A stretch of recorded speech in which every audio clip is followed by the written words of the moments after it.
Blessed be the name of the Lord. Blessed be your name. Blessed be the name of the Lord.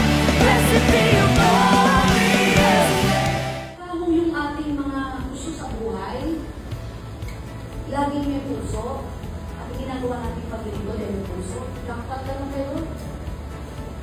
Pati nga sa pagsabi, hindi ka kumanta lang, hindi mo pinaraanan lamang ang awit. Pati sa pagtugtog, dapat mo may puso yun. May puso.